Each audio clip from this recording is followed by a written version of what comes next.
Top quality और consistent performance के लिए सिर्फ सिल्वर पंप नाम याद रखना।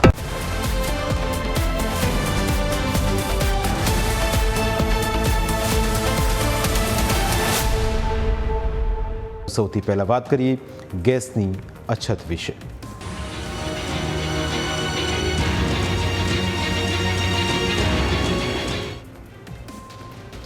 ઈરાન સાથે અમેરિકા ઇઝરાયલની ચાલી રહેલા યુદ્ધની અસર દુનિયાભરમાં દેખાવા લાગી છે। જીવન માટે સૌથી જરૂરી ગેસની અછત સર્જાતા ચારે બાજુ બુમરાળ ઉઠી છે। કોમર્શિયલ ગેસ સિલિન્ડરનો સપ્લાય ખોરવાતા લોકોની મુશ્કેલી વધી ગઈ છે। રાજ્યમાં ઠેર ઠેર હોટેલ, રેસ્ટોરન્ટ અને લારીવાળાઓ પરેશાન છે। ક્યાંક ટિફિન સેવા પૂરી પાડતા લોકો મુશ્કેલીમાં મુકાયા છે, તો ક્યાંક ધંધા રોજગાર બંધ કરવા પડે તેવી પરિસ્થિતિનું નિર્માણ થયું છે। તો બીજી તરફ ઘરેલું રાંધણ ગેસ માટે પણ સવારથી જ લાઈનો લાગી છે। અમદાવાદમાં ગેસ સિલિન્ડરના બુકિંગમાં 100% વધારો થયો છે, જેના કારણે એજન્સી માટે મુશ્કેલી ઊભી થઈ છે। બુકિંગનો વેઇટિંગ પિરિયડ 1 દિવસથી વધારીને 5 દિવસ કરી દેવામાં આવશે અને 5 દિવસ પછી પણ ગેસનો બાટલો મળશે કે નહીં તેને લઈ લોકોમાં ચિંતા છે। મોટાભાગના લોકો સ્ટોક કરવા માટે જ બુકિંગ કરી રહ્યા છે, પરંતુ આ બધાની વચ્ચે કેટલાક એવા ગ્રાહકો પણ છે જેમના ઘરે હકીકતમાં બાટલો ખતમ થઈ ગયો છે। તેમ છતાં હજુ તેમને કેટલાક દિવસો સુધી ગેસનો બાટલો આવવાની રાહ જોવી પડશે એ નક્કી નથી। અમદાવાદના રાણીપમાં ગેસની બોટલ માટે એજન્સીઓ બહાર ગ્રાહકોની લાંબી કતારો જોવા મળી।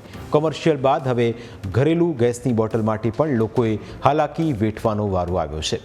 નિર્મલા ગેસ એજન્સીમાં ઓનલાઈન સિલિન્ડર બુક ન થતાં લોકો સીધા એજન્સી પર ઉમટી પડ્યા। એજન્સી ખાતે પણ સર્વર ડાઉન હોવાથી બુકિંગ પ્રક્રિયામાં વિલંબ થઈ રહ્યો છે। નવા નિયમો મુજબ 2 બોટલ ધરાવતા ગ્રાહકોને 30 દિવસ અને 1 બોટલ ધરાવતા ગ્રાહકોને 25 દિવસ બાદ જ બુકિંગ મળી રહ્યું છે।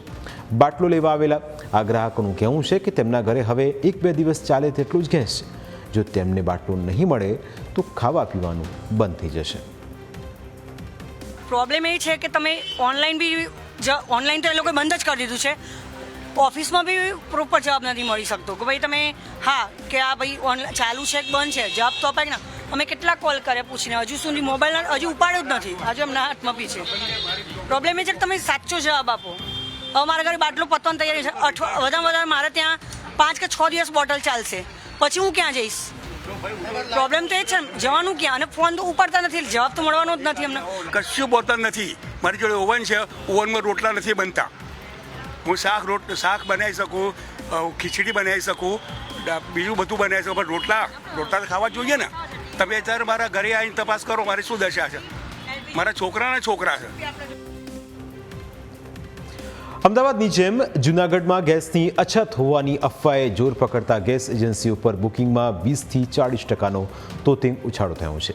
25 દિવસે સિલિન્ડર બુકિંગ કરવાના નિયમ સાથે 60 રૂપિયાનો વધારો ઝીંક્યો છે, જેના કારણે ગ્રાહકોની મુશ્કેલી વધી છે। પરંતુ એજન્સીના સંચાલકો દાવ કરી રહ્યા છે કે ચિંતા કરવાની કોઈ જરૂર નથી।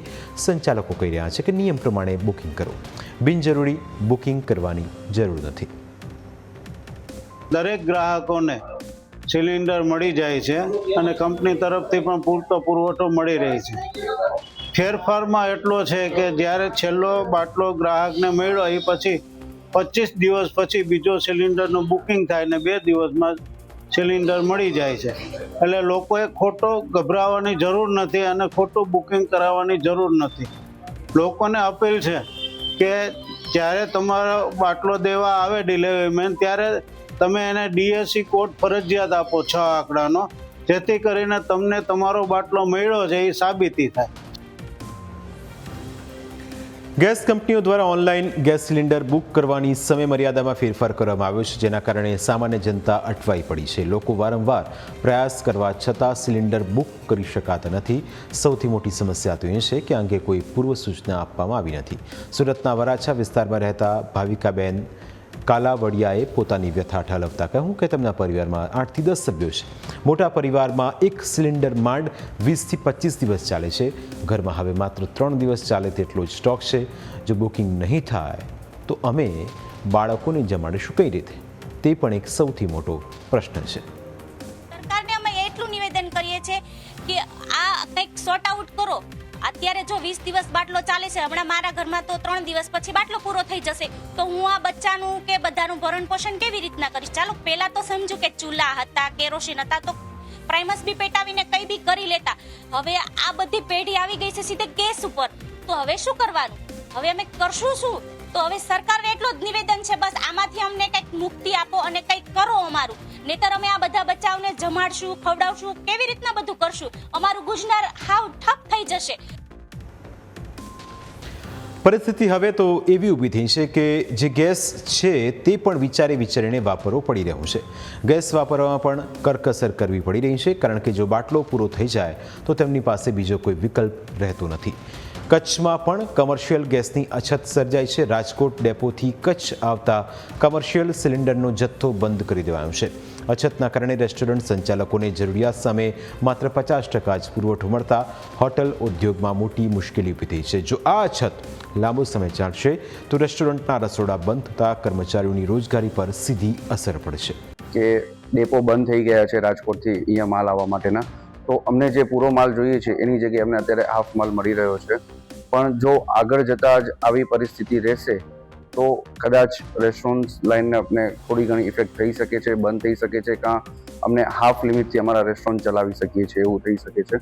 જો આ પરિસ્થિતિ વધુ આગળ જશે અને તો આના કારણે નાના માણસો જે છે અમારા સાથે જોડાયેલા અમારો સ્ટાફ છે, ઝોમેટોનો અને સ્વિગીના જે રાઇડર્સ છે એના માટે થોડુંક તકલીફવાળું રહેશે. આ મામલે જિલ્લા પુરવઠા અધિકારીએ જથ્થો ઓછો હોવાની વાતને સ્વીકારી, સાથે જ ઘરેલું ગેસનો પૂરતો જથ્થો હોવાનો દાવો કર્યો. તેમણે કહ્યું કે લોકોએ અફવાઓથી દૂર રહેવું જોઈએ. કોમર્શિયલ્સની અંદર થોડું સપ્લાય ઓછું થયું છે, એટલે અમારું ફોકસ એ છે કે ડોમેસ્ટિક સિલિન્ડર્સની અંદર કોઈ પણ હોર્ડિંગ ના કરે અને જે સબસિડાઇઝ સિલિન્ડર છે એને જેના માટે છે, હાઉસહોલ્ડ ઉપયોગ માટે છે, ત્યાં જ યુઝ કરવામાં આવે, એ મારી પ્રાથમિકતા. બિલકુલ ટફ ટાઈમ્સ છે. મારે જ કહેવું છે કે જે ડોમેસ્ટિક સપ્લાયનું છે એમાં કોઈ પણ જાતનું હાલ ગભરાવાની જરૂર નથી.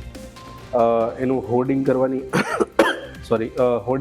પણ જરૂર નથી અને બહુ પેનિક ના કરે. અને કોઈ પણ વેપારી છે, ડીલર છે, એ લોકો ડોમેસ્ટિક સિલિન્ડર્સનું જરા પણ સંગ્રહ ન કરે, એ જ મારી બધાને અપીલ છે. બીજી તરફ રાજ્ય સરકારના પ્રવક્તા મંત્રી જીતુ વાઘાણીએ સ્પષ્ટતા કરી છે કે એલપીજી સિલિન્ડરના સપ્લાયમાં કોઈ જ કાપ નહીં મુકાય. ચીફ સેક્રેટરીની અધ્યક્ષતામાં ખાસ કમિટીની રચના કરાઈ છે. પશ્ચિમ આફ્રિકાથી એલએનજી મંગાવવાનું આયોજન કરાયું છે. સાથે જ કમર્શિયલ ગેસ 80% મળતો રહે તેવું પણ આયોજન કરાયાનો તેમણે દાવો કર્યો. મધ્ય પૂર્વ સિવાયના દેશોમાં, એટલે કે પશ્ચિમ આફ્રિકા અને યુએસએ થી મંગાવવાનું ચાલુ કરી દીધું છે. આગોતરું આયોજન અને પ્લાનિંગ એ કર્યું છે. કાર્ગો મારફતે આવવાનું શરૂ હવે ટૂંક સમયમાં થઈ જવાનું છે. રાજ્યમાં એલએનજીની કમી ન રહે એટલા માટે થઈને ચીફ સેક્રેટરીના અધ્યક્ષપણે એક કમિટી રચવામાં આવી છે. રાજ્ય અને કેન્દ્ર સરકાર સાથે કેન્દ્ર સરકાર સાથે સતત સંકલનમાં રહીને તકલીફ ન પડે ઘરેલું ગેસને, અને એમાં પણ ભાવ નહીં વધારવાનો નિર્ણય એ કેન્દ્રની સરકારે લીધો છે, એને આવકારીએ છીએ.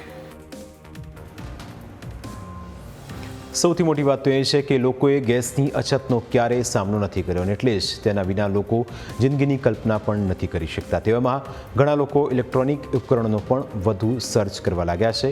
Electric cooker, microwave oven, OTG, air fryer, multi cooker અને વીજળીથી ચાલતા અન્ય કિચન ઉપકરણોની માંગ બજારમાં વધી રહી છે.